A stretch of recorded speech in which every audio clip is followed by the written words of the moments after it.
Well, I'm very grateful to welcome you all back for the second day of the Architecture of Government conference.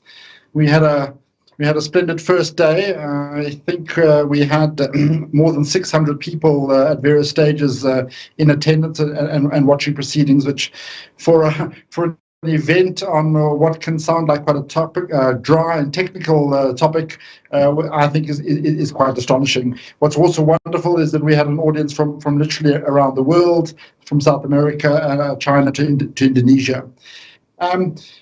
We have a splendid day today. Alan Hirsch will chair the first section on party states, focusing on China, with an extraordinarily talented panel, and I'll leave it to him to introduce the panel. We have a session chaired by Isaac Kambule on metropolitan governance in Africa, focusing on Africa, Nigeria in particular, and we have a session on fiscal decentralization and local government chaired by Professor Michael Sachs, well known in South Africa as the former head of the budget office in the National Treasury, and increasingly an important scholar. Yesterday, and I don't want to take up any time here, yesterday we had a fantastic introduction by Professor Pratap Mehta from India, the former head of Vice Chancellor of Ashoka University, and before that the director of the Centre for Policy Research, as well as Ashil Mbembe. And using Pratap's phrasing, there are two things which he said which I think are particularly important for the conversation. The first point he made was that public sector reform is not simply a technical operation of designing institutions, incentivizing them, and resourcing them. Rather, he said, and this really resonates in the South African context, he said institutional building and institutional reform happens in the context of what he calls normative horizons. In other words, an understanding of what the purpose of those institutions is, to realize a particular kind of society. He pointed to a growing disconnect between the normative horizons in which institutions emerged and changing understandings of their purpose. In South Africa, I think we've lived through an acute period of state capture, which I think can be understood very well in Pratap's terms. We have an institutional environment, a constitutional environment, which emerged to produce a certain kind of society, premised on, if you like, on non-racialism, institutions designed to give effect to that vision. And yet, I think what happened over the last 10 to 15 years is a group of officials and politicians in particular that inherited these institutions and were not happy with that kind of design. The language which we used in South Africa was repurposing them. So attempt that when they inherited these institutions, an attempt to repurpose them to serve a function for which they were not intended and not designed. And I think that is the heart, if you like, of the current crisis in South Africa. Again, we've got so I think that linking of that question of normative horizons, the purpose of institutions in relationship to reform is a very important one, which I'd like us to keep thinking about in the course of today. At this point, I'm going to hand over to Alan. Again, I'm very, very grateful to everyone participating. I think we've got an extraordinary day ahead of us. And Alan, I leave it to you to take over. Thank you very much. Thank you very much, Ivor, and nice to be involved. I'm honored to be involved in this project. I'm going to introduce each speaker at the point at which they speak, and we're going to have Professor Yao, then we're going to have Professor Lee, then we're going to have Mr. Hsu. But before that, I'd just like to say a few words. The topic today is parties, states, and party states. The case of China, it's clear why we need to discuss that sort of issue in South Africa. We've long lived with a dominant party system, not the same system as China, a different system, a system under a more traditional Western form of democracy, but nevertheless a dominant party system, and so many of the features of the system are similar. And there's a lot that we can learn from the Chinese experience, positive, negative, how change happens, what change should happen, and the speakers that we have today will be able to contribute to that. I'm totally convinced that this is going to be useful. I had the privilege to visit China about 14 years ago as a guest of the Communist Party of China. I was with Frank Chikane, who at that point was the Secretary of the Cabinet in South Africa, and my colleague Loyiso Jafta, who was the head of the security section of the policy unit in the President's office, which I was the deputy head of the policy unit.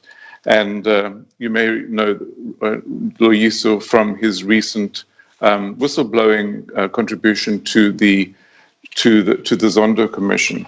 So we felt that there was a lot that we could learn from China, and what we felt we could and we did learn from China, I still have the report that I wrote after our visit, was how to drive economic growth, how to cultivate effective leaders in the party and in the state, how to foster regular many-generational leadership turnover. In other words, the regular turnover which China experienced for many years, particularly after Mao and perhaps before Xi, the regular turnover of the leadership, bringing new ideas and new energy into the leadership, how to develop and coordinate policy at the center while promoting innovative implementation in the provinces and the towns and the cities.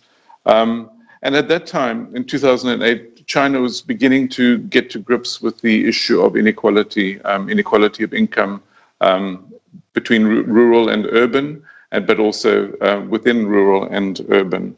And those were some of the issues that we felt we could learn from. In 1995, much earlier, I'd had the privilege of being at the World Economic Forum when Zhu Rongji spoke about reform in China, which was a very historic moment and very interesting moment, and learned a great deal from that. And I also encountered Hu Jintao at various meetings of the BRICS and the G20.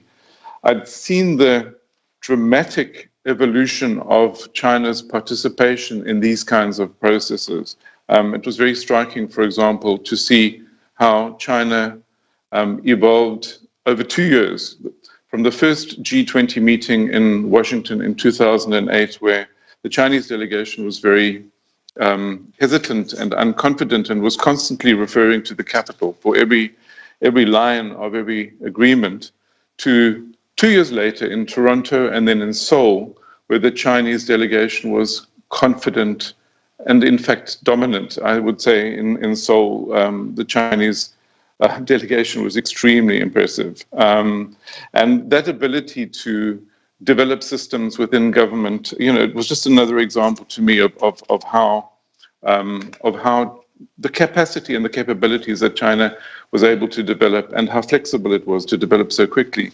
So we have three fine scholars, and I'm going to begin with Professor Yao Yang, who is going to be speaking first. Professor Yao is director of the China Center for Economic Research, Dean of the National School of Development, Executive Dean of the Institute of South-South Cooperation and Development, and editor of the China Economic Quarterly. He chairs the China Economic Annual Meetings and is the chair of the Foundation of Modern Economics. He frequently appears in the Financial Times and in Project Syndicate. And interestingly, he studied with Justin Lifu Lin, who I'm sure many listeners and watchers will know, one of China's most distinguished development economists.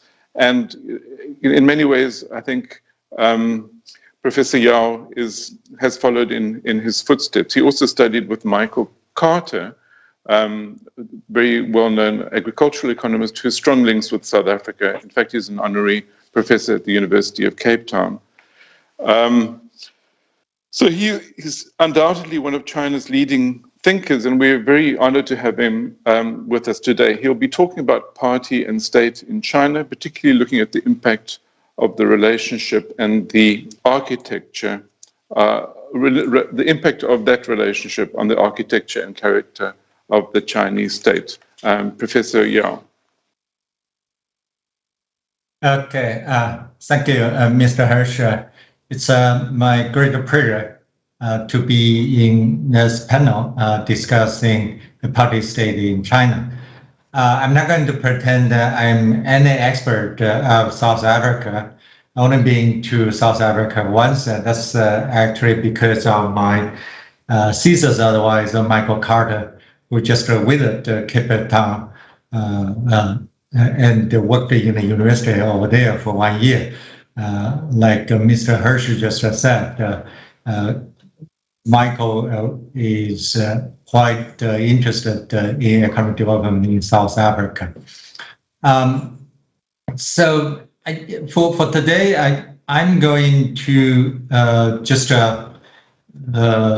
in Chinese words, throw some stones, right? So then start this conversation, right?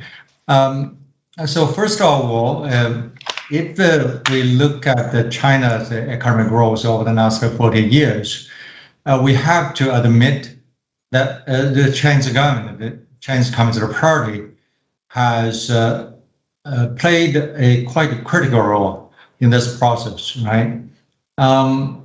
You know, if we think about the economic policies, I think every country knows everything about the economic development, right? Because basically we learn the same economics course, we read the same textbooks in economics, right? You know, of course, many of us were educated in the West, right? So we share the same advisors in many cases, right? So I really don't think that China has succeeded economically because China has grasped better economics than other countries. No, it's because that the Chinese government or the Chinese Communist Party has done a relatively better job than many other governments in other countries. Right, right now, to say this seems like against the wind, particularly the wind in the West, right? Because in Western media, the Chinese party state is depicted as almost like a monster, right? So encompassing every field of social life and economic fields. So it's like a bad thing, right? Of course, I'm not going to deny there are many problems in China. Every country has its own problem. But when we look at China, probably we need to look at, or more look at the positive side of the Chinese state. Right? So here, I'm going to talk about 3 successful factors that have led the Chinese government or the Communist Party to adopt the good economic policies. Okay. So the first factor is about the central government or CPC, Central Committee. Right? I call the Chinese government a disinterested government. Right? So a disinterested government is a government that's impartial, that's neutral toward the society. It doesn't mean itself doesn't have any interest. It only means that when it faces social conflicts and conflicts among different groups, it can stay neutral. Right? So as if it were disinterested in the society. Why is it important?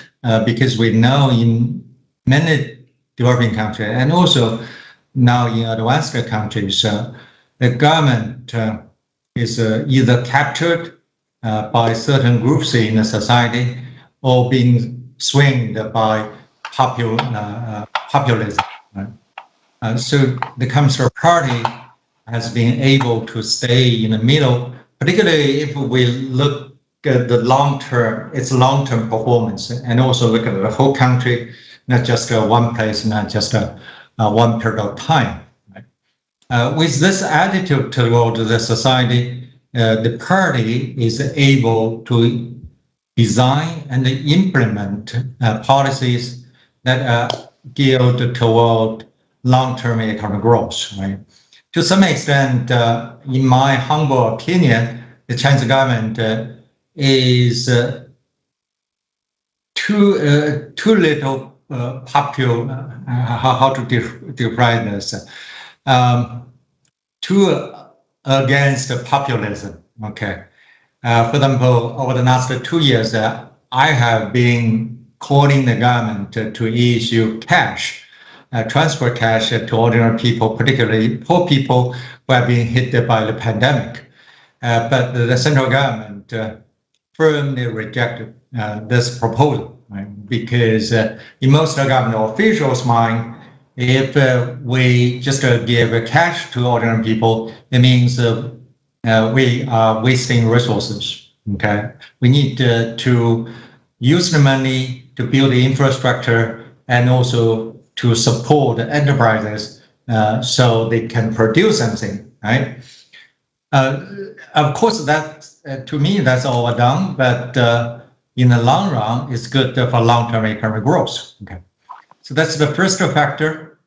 The second factor is decentralization. I heard the introduction that this conference also discussed decentralization.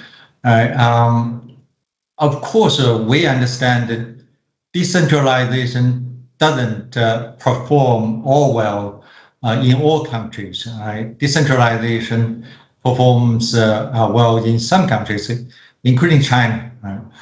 Why decentralization is important?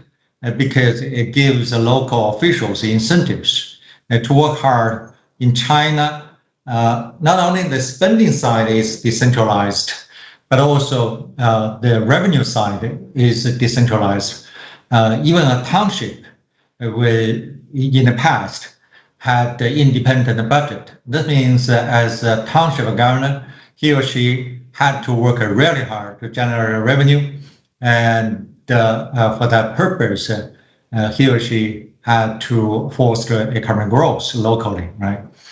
And second, decentralization allowed local governments to do various experiments. This was particularly important in the 1980s and 1990s when China started the economic reform.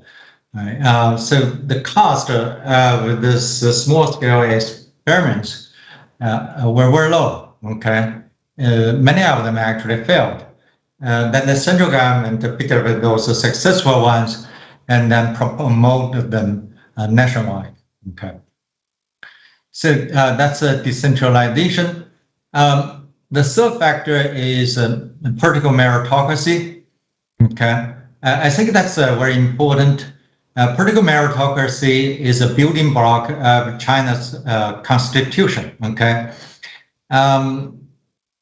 you know, for foreigners, one thing that's really hard to understand is why the Communist Party is always in power.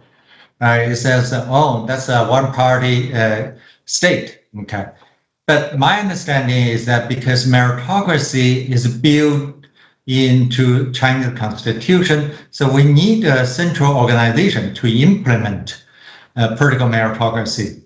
And somehow the name of that organization is just a Communist Party. Okay, so the Communist Party by design is part of the constitution. Okay, so if we understand the Communist Party in this way, then I believe it's much easier to understand how the Chinese system is working. Okay, I'm not going to get into all the details about the political meritocracy in China, but just to talk about why it's important for economic growth. Okay, in the West, we were taught that the only thing we need to do on government is to implement constraints, right, on government officials. Okay, so-called accountability. Okay, of course, in Chinese we don't have a corresponding word even for the accountability. Right, that's because in Chinese tradition, not accountability was emphasized, but responsibility was emphasized. As a government official, you are obliged to work for the people, to work for the society. That's your responsibility. which means that you have to take proactive actions to improve the quality of life, to improve the situation around you and also in the society for ordinary people, right? If you don't do that, you're a bad government official, okay? So that's deeply, deeply in the blood of Chinese culture, okay? I'm not going to say that we don't need accountability, but I firmly believe that if we only emphasize accountability, I don't think that's enough to incentivize government officials. Right? Emphasize the positive incentive, responsibility will give government officials pride. Right? I do this for the society. I do this voluntarily for the society, not because people ask me to do this. It's just from my mind and my heart. Okay. But of course, in China, before 2012, corruption in one period of time was just rapid. Okay. I take this as probably a almost necessary cost for developing countries in their development process, and not just for the current developing countries. You think of the United States, right? In the late 19th century, corruption was also rampant, right? I think the thing is that we cannot wait until corruption is eradicated. If we do that, we have to wait for generations and generations. I've been to many developing countries. When I ask my colleagues in those countries, they always about their economic growth, so they always say, "Oh, corruption is so bad in our country, so that's why our country cannot grow."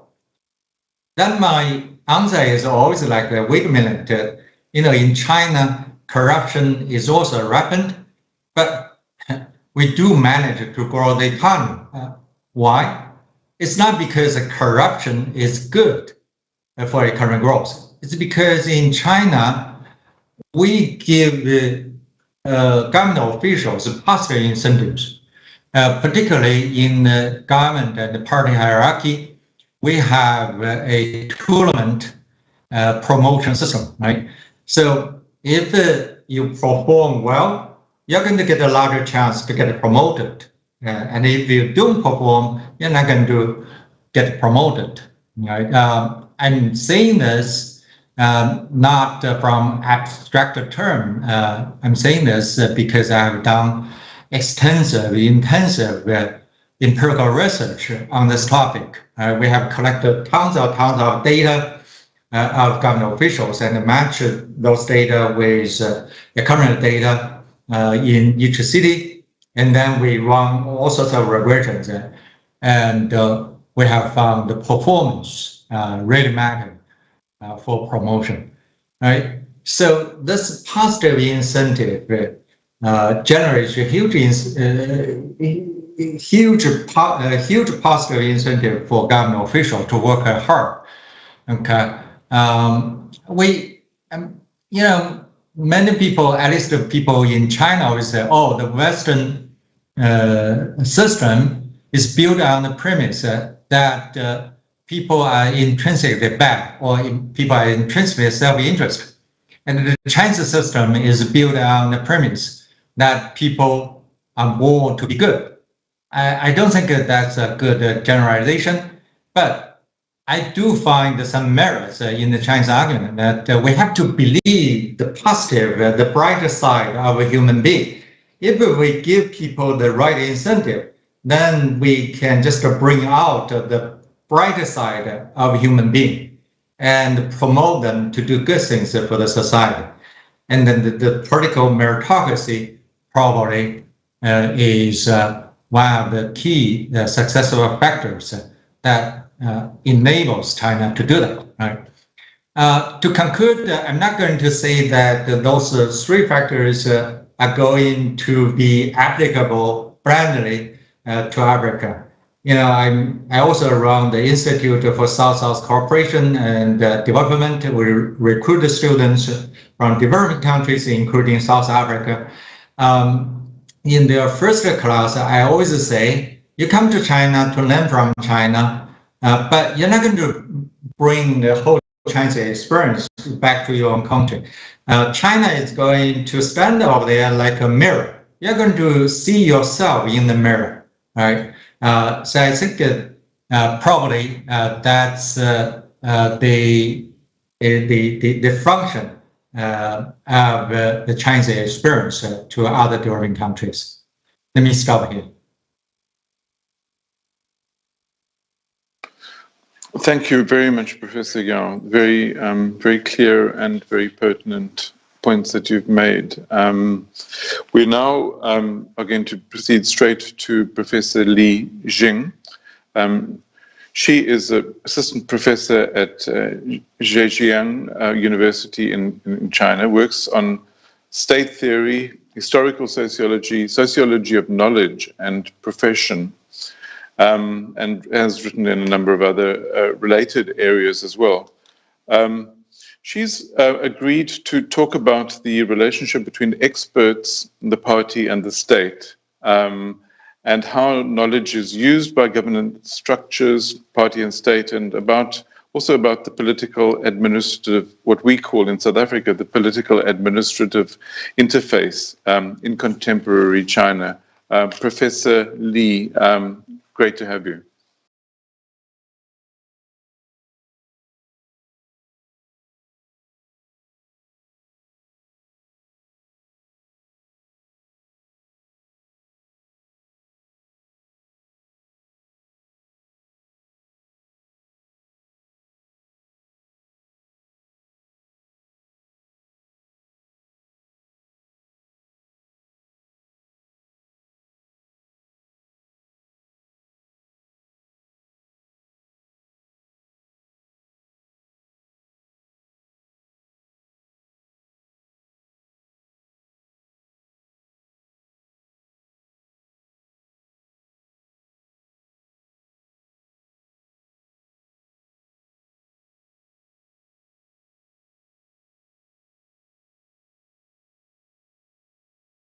Hello, is it working now? Oh, sorry, I forgot to unmute myself. Okay. Thank you so much for the invitation. Well, my take to the problem of the issue of the relationship between the party and state was a little bit different from Professor Yao. Well, my take is the institution of policy researchers in contemporary China. It's also a very important topic because theoretically, policy researchers informs policy making.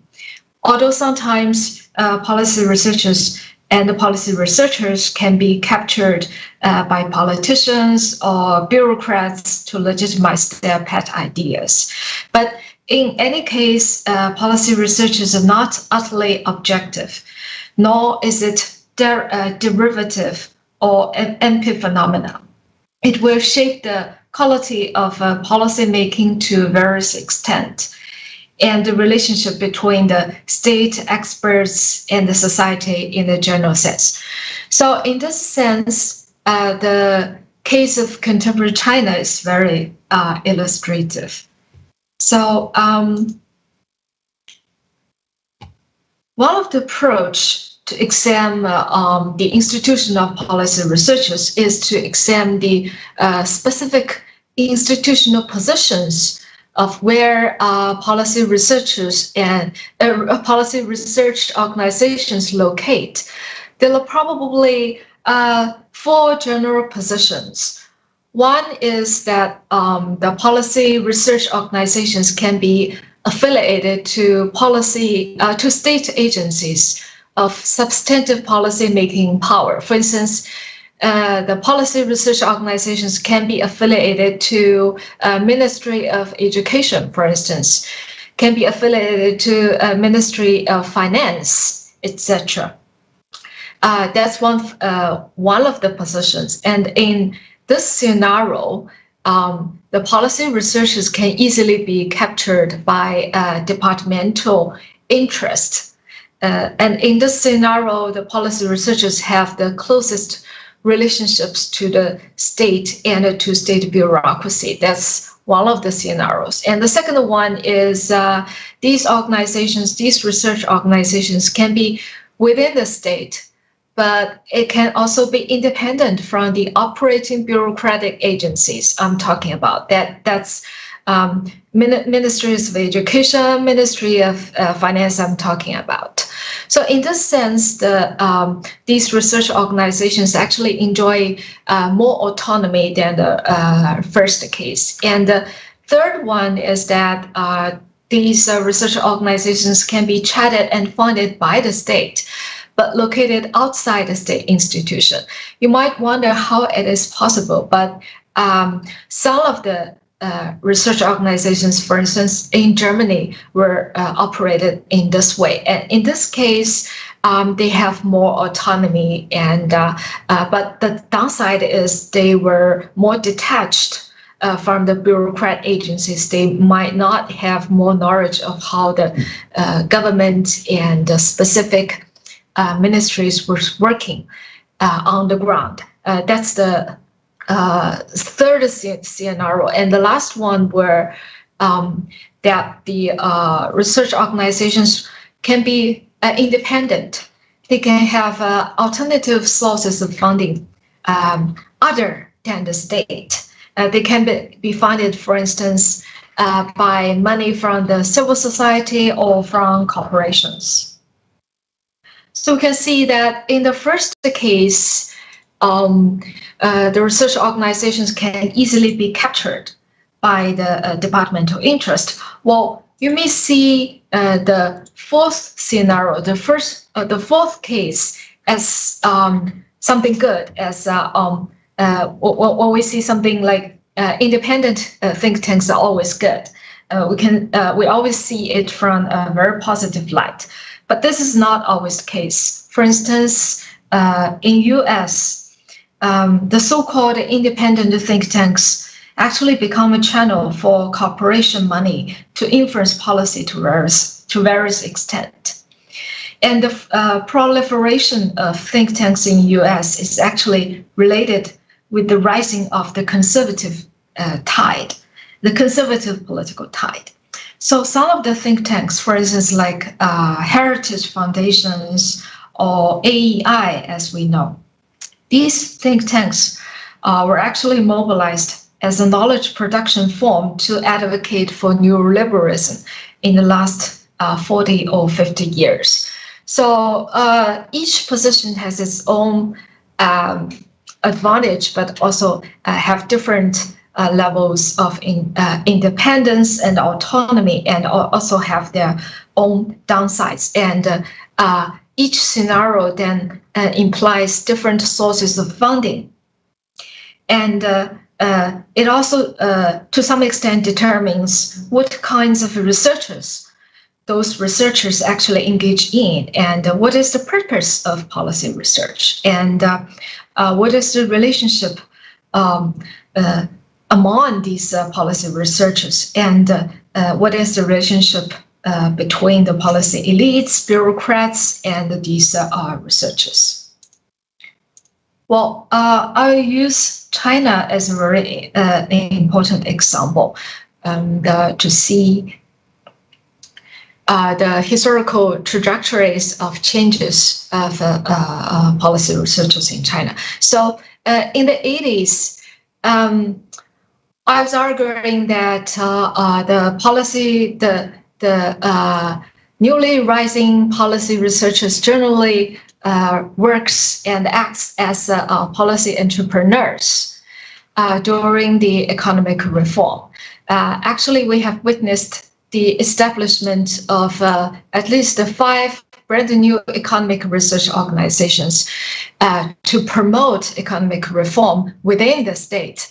It's very interesting to examine the position of these research organizations. They were within the state, but the interesting thing is that they were independent from the specific bureaucratic agencies who actually implement those reform policies and other administrative functions.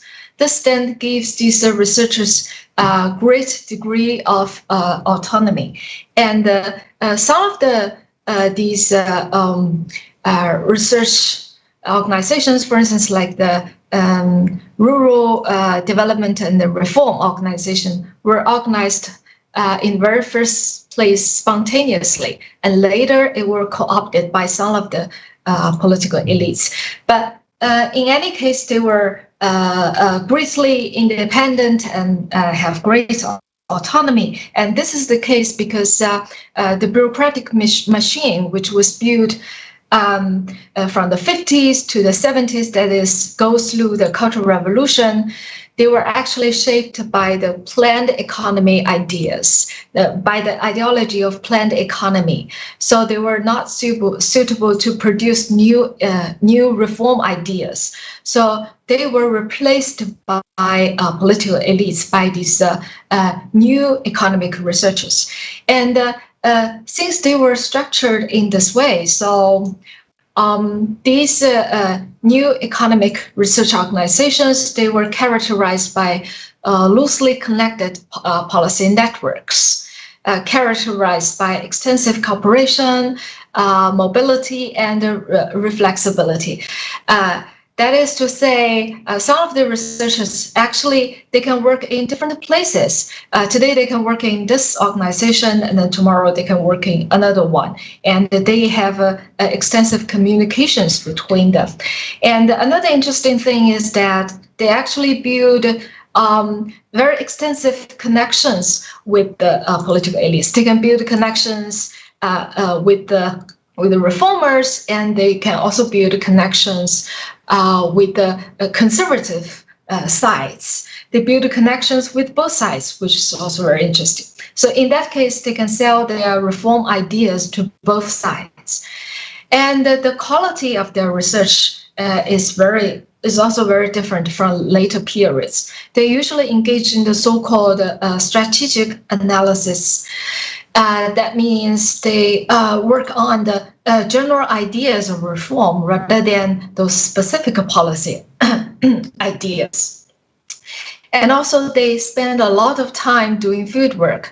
Some of the interviews say that they actually spend half of the year working on the field to talk to the peasants, etc., and to talk to the state-owned enterprises, etc., in order to form their policy ideas.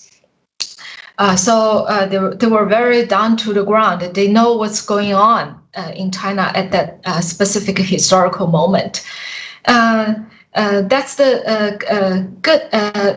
That's a good thing. But the downside is that in this period, most of the researchers was actually under-professionalized. Some of them lacked proper education, and there was lack of division labor. So the quality of their research sometimes is not so good, and the method they use is not so scientific. But anyway, this structure and the institution of policy research greatly promote economic reform and provide some of the most important ideas to make reform policies and the reform ideas. That's the 1980s. Well, the 1990s is one of the historical threshold, and the newly built policy research organizations changed a lot during the next decade. They were generally absorbed, reconfigured, and greatly bureaucratized since 1993. So in this decade,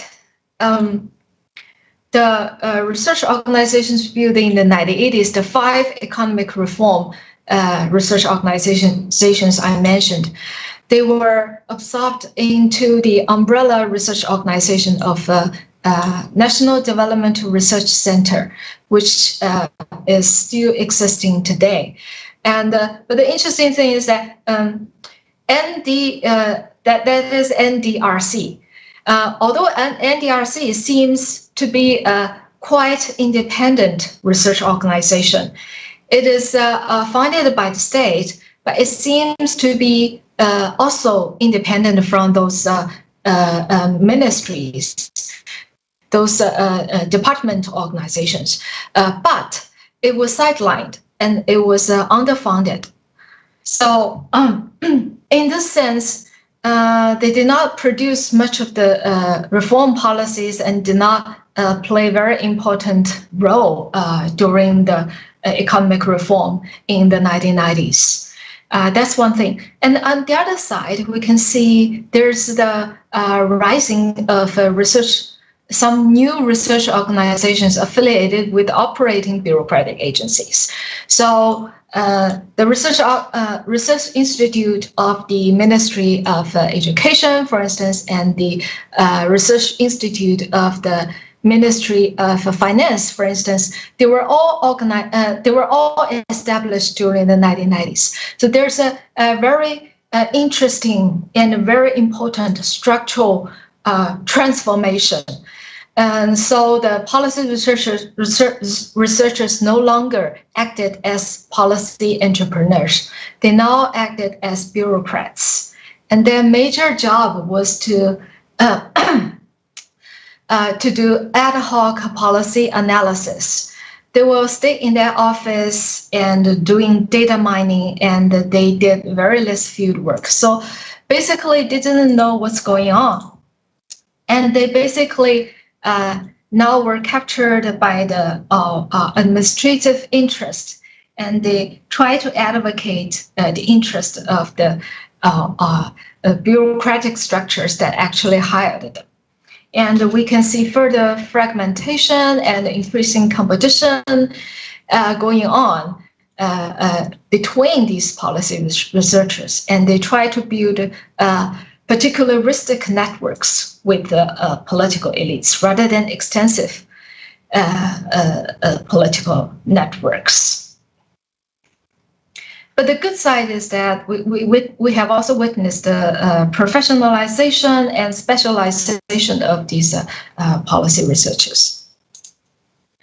Well, after 1993, there was even more fierce competitions between these policy researchers and the organizations.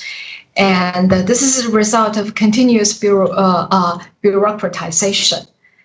And we have seen since 2003 prevalent turf wars among departments, ministries, within the state, and also turf wars between these research organizations. And another very important thing is that the government and also the ministries now try to incorporate elite universities to challenge entrenched interest in the field. So there's even more fierce competition, or we can say over competition. And in 2015, there's a very important document coming out, that is the promotion of the think tank construction movement in China. So this document doesn't change the basic structure and the institution of policy research in China, but further encourage and enforce the already over competition in this field. And this figure can illustrate the organization of policy research capacities in China. We can see that the state was basically at the center, right? And the first layer of research capacity most close to the state were those state research institutions, and most of them were actually affiliated to the specific ministries. And outside that, the second layer was social science academy, but also party school, for instance, the socialist school center. They also represent a very important layer of research capacity. Their political connections were weaker than those state research institutions, but still was stronger than those elite universities. The elite universities were the third layer, it has fewer connections with the state, fewer political capitals, but in some policy areas, they perform very important role. But it was just an illustration in the very general sense. In different policy areas, things can be very different. And I'll show you one of the examples. This is the major institutes participated in pilot researches of healthcare reform in 2005. And I have adapted from a book written by Chinese scholars. And we can see different layers, different layers of research capacities all participated in this research program, and they competed with each other.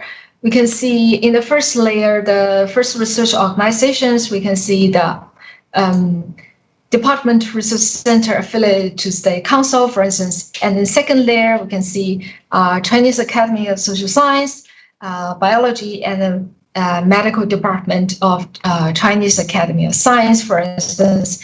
And the third layer was elite universities, for instance, like Peking University, Tsinghua University, Fudan, Renmin Sun Yat-sen University, Beijing Normal University. An interesting thing is that Renmin University and the Beijing Normal University was not on the list in the first place.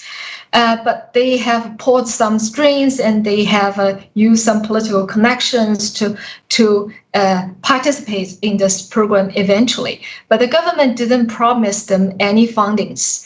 They participated because it was something honorable. They think it will enhance their frame of the university, and it might bring further fundings and opportunities to the university. And I can show you another example, more recent example I myself had witnessed. This program was the bidding for the so-called research foundation of consolidating sense of Chinese national community. And the bidding was actually viewed and assessed by the Ministry of Education, the United Front,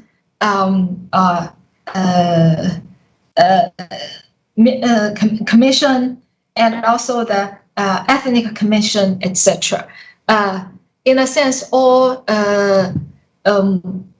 bureaucratic organizations, they were reviewing the bidding from these elite universities. So in the end, 10 universities, for instance, like Yunnan University, Peking University, Minzu University of China, that is Central Ethnic Study University. That's the English name.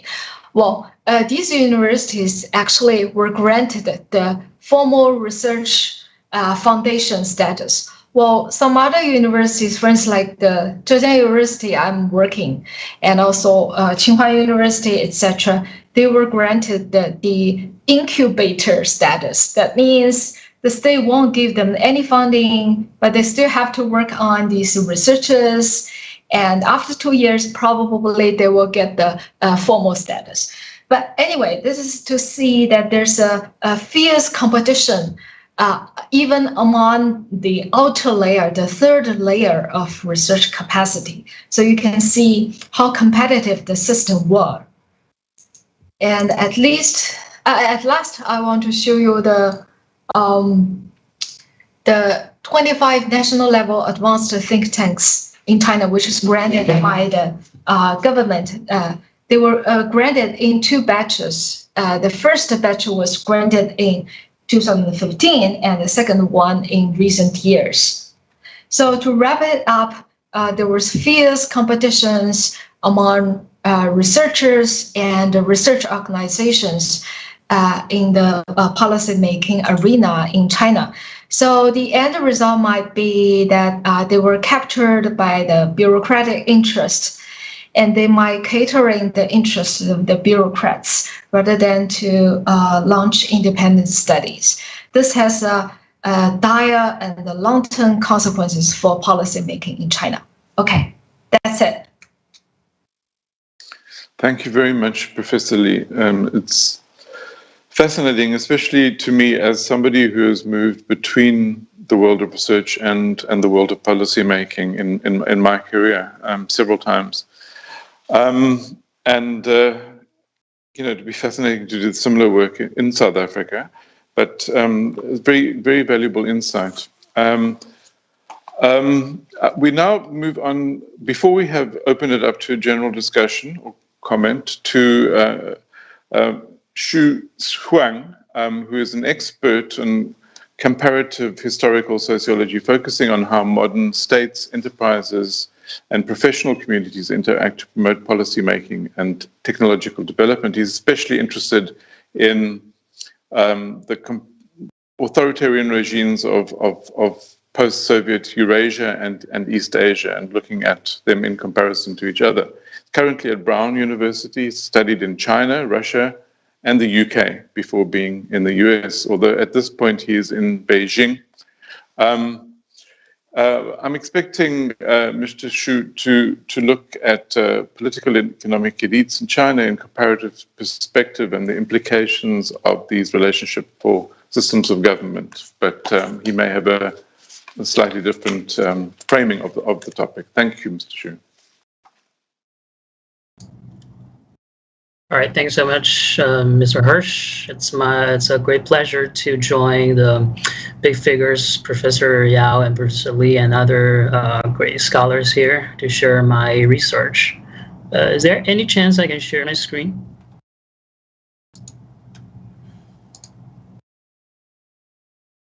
All right, no problem. All right. So I'm trying to full screen. Is everything okay? Okay.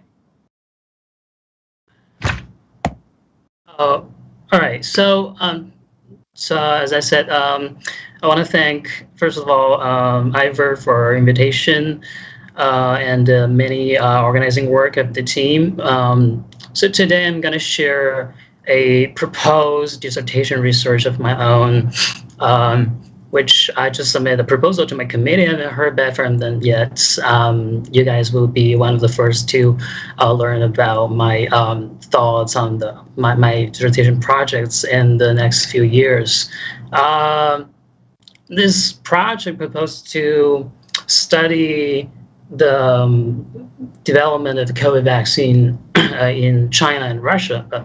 Since I've been in China since last summer and primarily focusing on this country, so I'll be particularly focusing on my preliminary findings on this single country with a little comparison with several other countries, hopefully to address the concern of our audience from South Africa.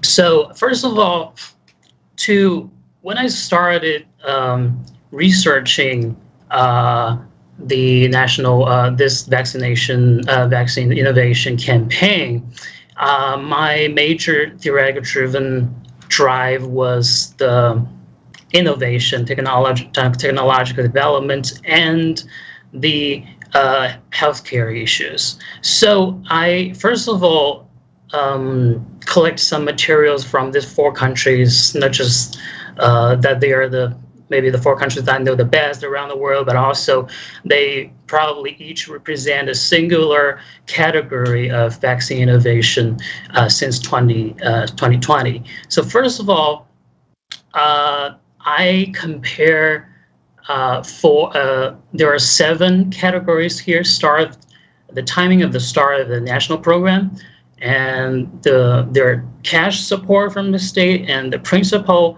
platform they're based on, and organizational fighting, and whether their innovation campaign adopt some unorthodox R&D procedures, and whether they do this sort of developer-oriented regulation, and whether there are some undisclosed use before approval for massive distribution. So I compared United States, China, Russia, and Taiwan. Certainly, the United States represent the Western model, and China, Russia, the most typical non-Western model, and Taiwan, which I argue here is probably the most similar to South Africa, given the authoritarian history, the recent democratization, and the sort of ethnic division and the derived problem from that, and being a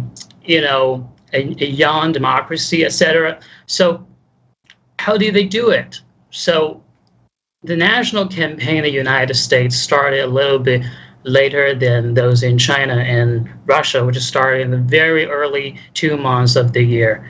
And Taiwan started much later because the government, first of all, tried to secure foreign purchase but failed because of the hoarding, right? So they only started in the mid of that year. Then the direct cash support, we can see the United States just leading way ahead of the other 3 countries. And the principal technological platform is also important here because the technology, the novelty of the technology is very much associated with let's say the net benefits of a vaccine. It's basically the efficacy minus the side effects, right? So mRNA is arguably the best so far. And then we see the limitedly novel technology in China, which predominantly uses inactivated vaccines and biovectors. And Russia, Taiwan use those sort of moderately novel technologies which came to our sites in like 1970s and 80s. And organizational infighting is an indicator to see perhaps the coordination by the state. We see some salient infighting in the United States case because we see the reports about how Moderna clashes with National Institutes of Health. In China, certainly there are no such reports, but based on my field work, I see there are some mild issues between the developers and the CDC. And Russia, I don't know much about that yet, but in Taiwan, we see also huge clash when they have the public discussion regarding whether to approve an early trial vaccine or not. Then R&D procedures, we see almost everybody tries those unorthodox R&D procedures under the pandemic emergency. But certainly in some countries, this unorthodoxy is more salient, such as in China, Russia, and Taiwan. And interestingly, Taiwan joins China and Russia in this respect of being the unorthodox practitioner for some reason, which I'm also curious about. And certainly all of them adopt this developer-oriented regulation strategy because they want to hustle to get their vaccines out as quick as possible. But in China and Russia, the most interesting thing is there are civilian military dual regulation because in China, there's when we see the approval of emergency drugs, it's not just the national drug regulatory entity there, but also there is a logistic department of the military, which also carries some regulation duties there. And there are also multi-layered approvals in China and Russia because they, even before the approval for massive distribution, there are some emergency use in very limited circle. And even before that use in the limited circle, there are some extra emergency use in the more limited circles, such as among the soldiers, the state-owned enterprise employees, etc. And also both China and Russia, they are blocking foreign vaccines. They reject, they didn't reject, just sort of delay the regulation procedures, etc. So we haven't seen any like Pfizer vaccine coming into these two countries yet. And in Taiwan, the most interesting thing they did is they exempt phase 3 trials, which is a very important integrated part of vaccine development. They they skip that part to directly enter the massive use. So these are the general situation here. I will talk about the sort of the implications of the broader implications of this graph later, but now I move on to talk a little bit about the Chinese case here. The Chinese case, is basically a party state being the vaccine developer. So how is it done? So certainly the vaccine development became personalized and became a personal political priorities of the general the leader of the party state, the premier and the vice premier, which oversees the technology development. And then we have very early top-down coordination by the state, which was as early as mid-late January 2020, even before Wuhan, the city was blocked from the outside. So they managed to incorporate ministerial power, technology, education, health, industry, finance, agriculture, drug regulation, customs, foreign affairs, military, all these ministerial power into a single special council that works 24/7 and chaired by a public health and biomed experts. And there's also some top-down planning conducted by this special council. So they managed to identify several candidate developers based on their knowledge of this state, knowledge of this vaccine industry, and make the specific assignments to these enterprises or state-affiliated institutes based on this well-marketized pool of firms and research. They just make specific calls from this council to specific entrepreneurs. There's certainly some sort of policy or entrepreneurship, like Professor Lee mentioned in her presentation, but most predominantly it's like the state controlling the whole process by making the assignments directly. And then vaccine as a strategic industry was, this status of strategic industry was very much emphasized during this campaign. So first of all, there are very unusual conducts by the regulators.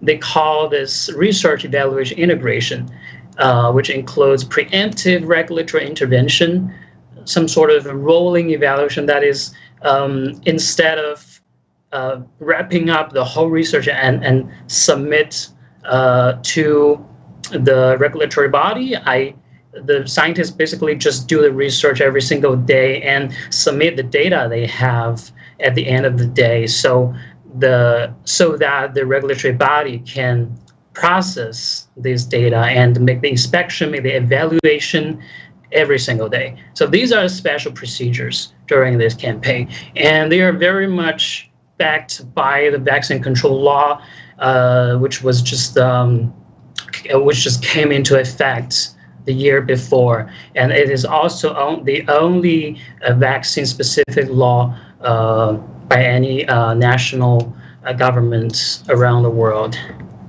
So they also managed to scale up the production even before the R&D results. This really shows the strategic industry status here, and they sort of just ignore the potential costs in the long term.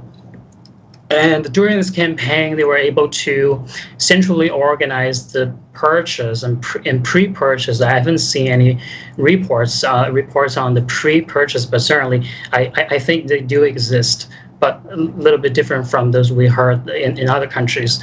And they managed to purchase these doses with lower than overseas sale price, which is very, very low price, like maybe $3 a dose or $10 a dose, etc.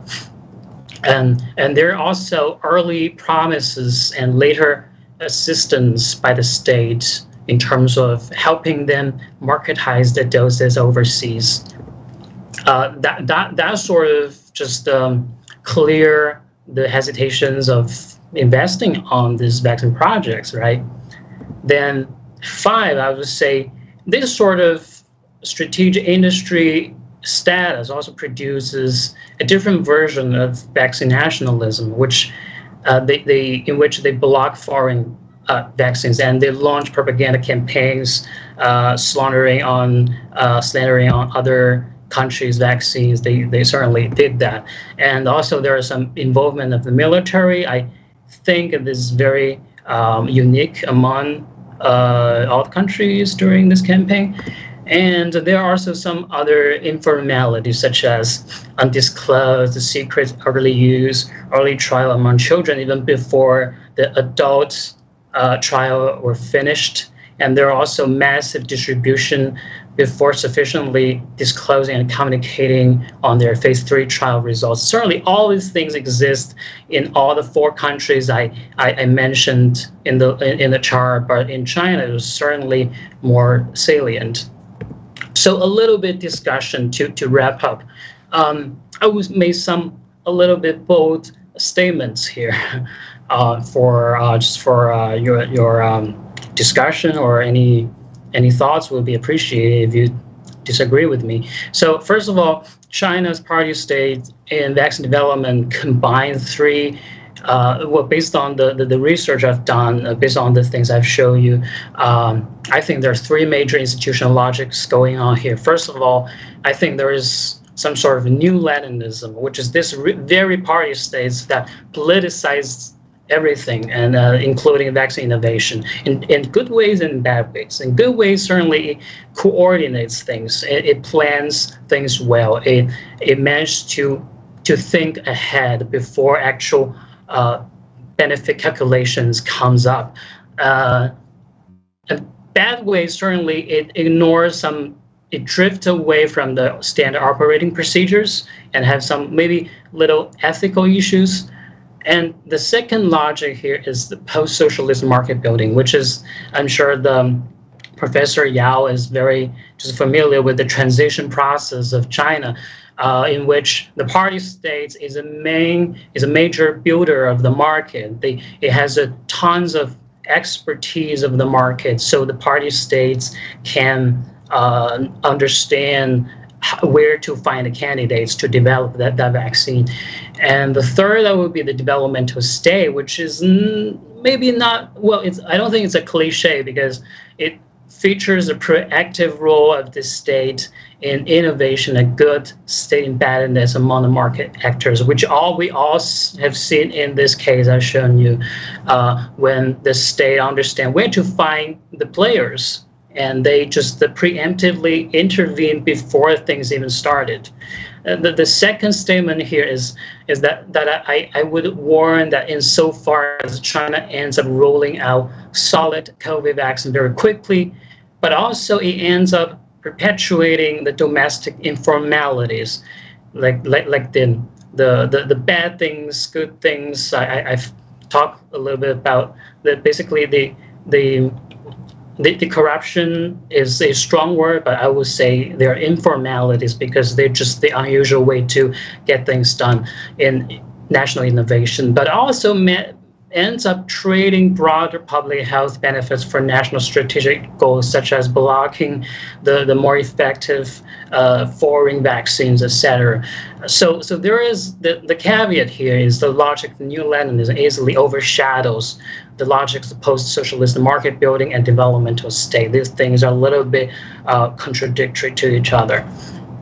And the final statement is that I do think maybe a Taiwan model is something the audience from South Africa is, we want to look at, because given the late start, the limited resources, the absence of state-of-the-art technology, but also potentially some salient organizational infighting here, and salient, but potentially adopting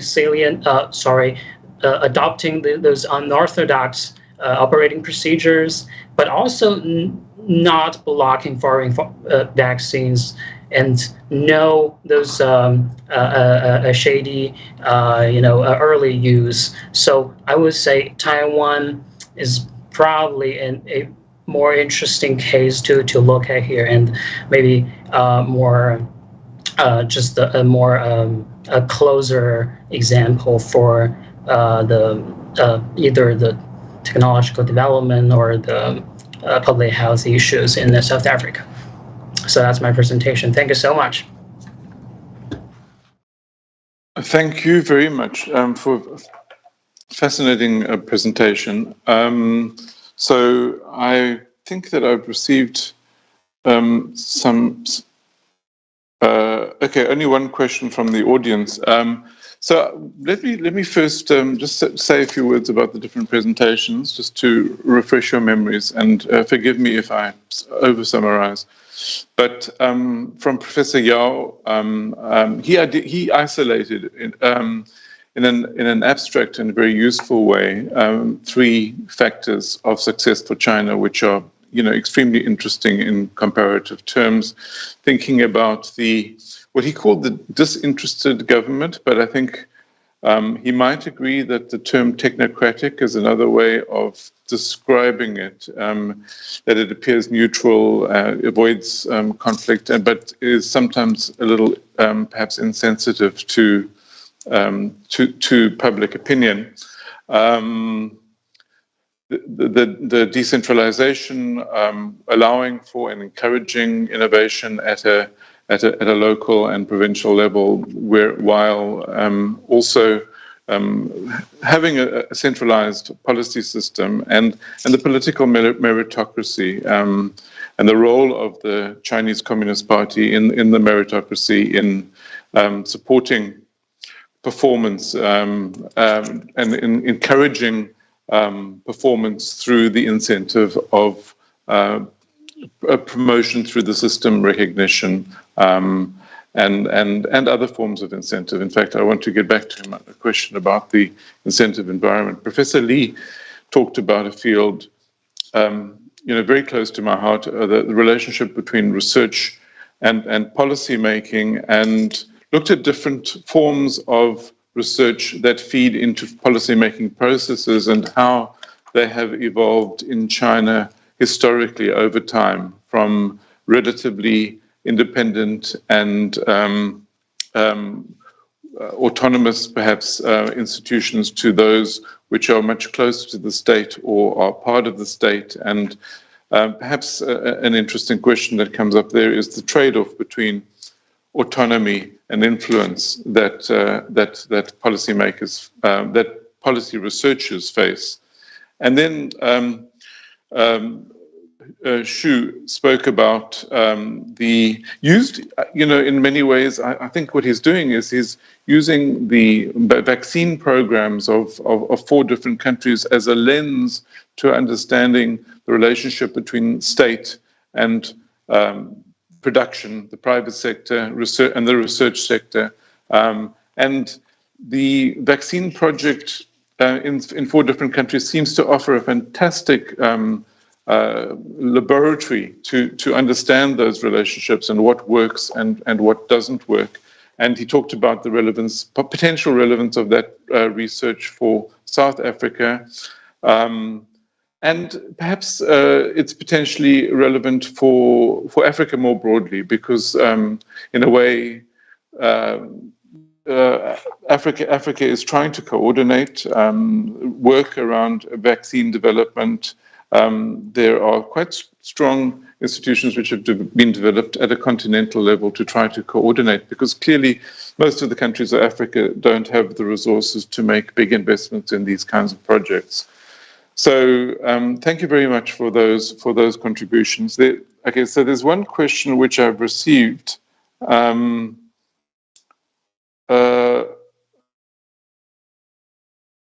which I'm not sure what the relevance is. Maybe Rafa can send it to me in more detail, but perhaps I can get back to Professor Yao and ask him about the question of the incentive environment for good performance in the state. I guess one question, he talked about corruption as something which is difficult to avoid in developing countries. In fact, in all countries. I'm currently in the UK, and there are instances of corruption, for example, around the COVID contracts, which come out frequently. But clearly, in states which are less sophisticated and in societies which are not as transparent, the possibilities are much greater. But is it possible that, along with the incentives of promotion and recognition within the system, that there are elements of what is called corruption that actually are aligned with the success of the state? So, for example, I read recently about the fact that at the local level, particularly, as most land is state-owned, the relationship between the local political leaders and property developers is a very significant opportunity, both for corruption and for development. And in China, has led to an enormous amount of development. So, Professor Yao, have you considered those kinds of arguments, and do you think it is possible to think of ways in which the incentive environment around corruption can be less destructive of the state and more aligned with growth and development? Although obviously it depends to a significant extent on the circumstances of states and regions. Well, I don't think so. I see, corruption is bad for economic growth. I have a PhD student who just finished last year, and her thesis looked at sectoral corruption. So she got a huge amount of data, court ruling data in particular, and then dig into each case to see the sector, like real estate, those are quite a concrete sector where the corruption happened, right? So her finding is quite interesting. In the year of corruption, that sector grew faster. Yeah, so it sounds like this fits into the story of greasing the wheel, okay? But for the whole economy, it's a detrimental, okay, to economic growth. It actually hurted other sectors. Okay?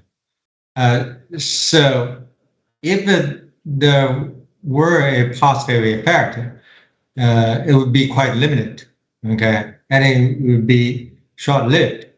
In the long run, in the larger scope, corruption is still bad. Okay. I think when I said China grew despite of corruption, I wanted to emphasize that it's because the Chinese system has introduced other incentives, positive incentives, to induce government officials to work hard. Thank you very much. So I have some questions from the broader audience. One is, could the speakers say something about how civil servants are recruited and what's the role of the Chinese Communist Party?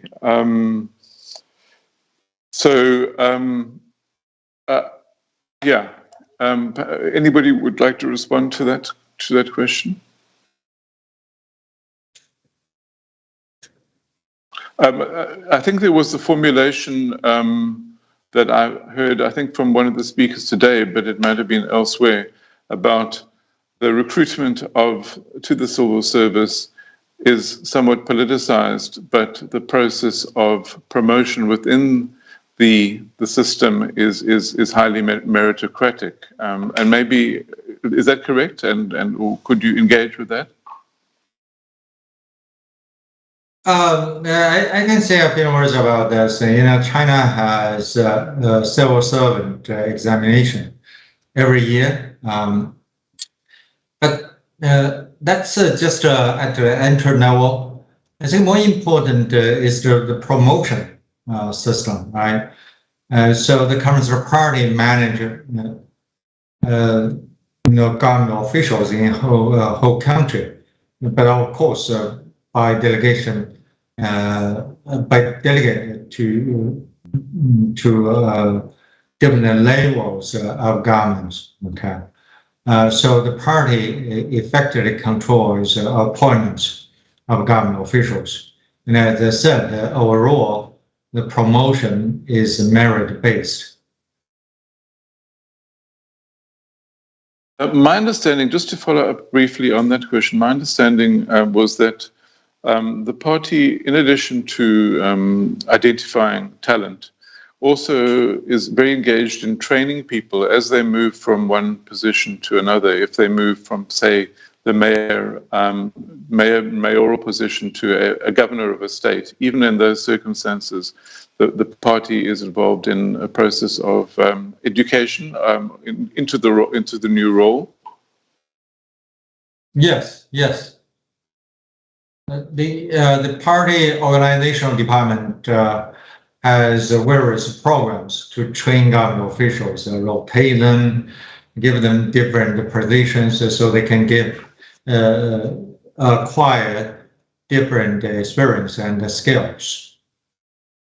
Thank you very much. So, Professor Lee, a question directly for you, a very interesting question from the audience. In South Africa, government departments often seem unable to absorb information or data from research. Is it correct that Chinese departments are open to research and ideas, and what makes them so? It depends. So basically, what I'm saying is from the 1980s to early 1990s, it's possible because during the economic reform, the political elites needs fresh new ideas. Sometimes these new ideas not data-based. It's not so-called scientifically based, but they were fresh new ideas. They were more easily taken by the political elites. But in the last decade, or we can say in the last 15 years, it's quite prevalent that the researchers try to speak the language of the bureaucrats. That's one of my findings. And if the researchers can cater for the needs of the departments and for the bureaucrats specifically, then their proposals will be adopted, and it's easier for them to get funding from the state. I mean, states of different levels. So at the present stage, it's not so possible for the bureaucratic system to absorb new ideas and new observations and suggestions. It's more like the researchers were help the bureaucrats to elaborate their ideas, to help them to try to build consensus in the public sphere, which in some cases fail, in some cases succeed. Thank you very much. That's very helpful.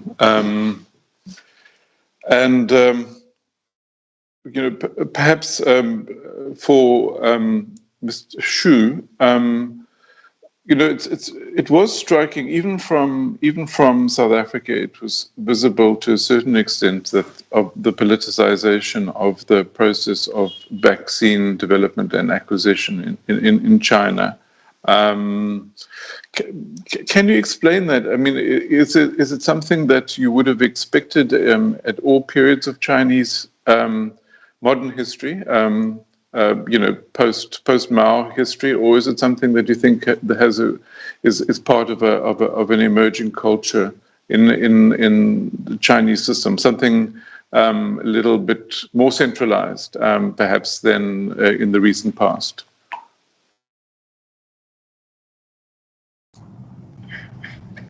Well, I don't think the other two speakers are better authorities on the centralization decentralization issue than me. But in terms of this national innovation system, I don't think it's always comes from this centralized or coordination and planning from all the way from 1960s, the finding of the anti-malaria drugs, right, and to maybe the 2009 H1N1, that was the other pandemic, right? They used pretty much the same method and approved the vaccine within maybe 3 months or 2 months. I don't remember exact days. Then the Ebola, they also they paired the military with a private enterprise, which just founded in 2009, and also collaborated with Canada to build an Ebola vaccine. And it was all follow pretty much the same logic. That is organized by some very high authority people. They put on so much strategic emphasis on that. Then it's like mega projects built by some specific political agendas. Rather than just pure infrastructural or economic projects, then this is how they get things done. And so the culture, I wouldn't say is emerging, at least not in the innovation system, because it's always been there. But I guess the interesting thing is that you see, maybe one thing I forgot to mention is despite the state centralization in this mechanism, we see the involvement of a huge amount of market actors. Like in the first 8-9 vaccine candidates, we see only 3 of them are solely developed by state-owned enterprises, but the rest of them are either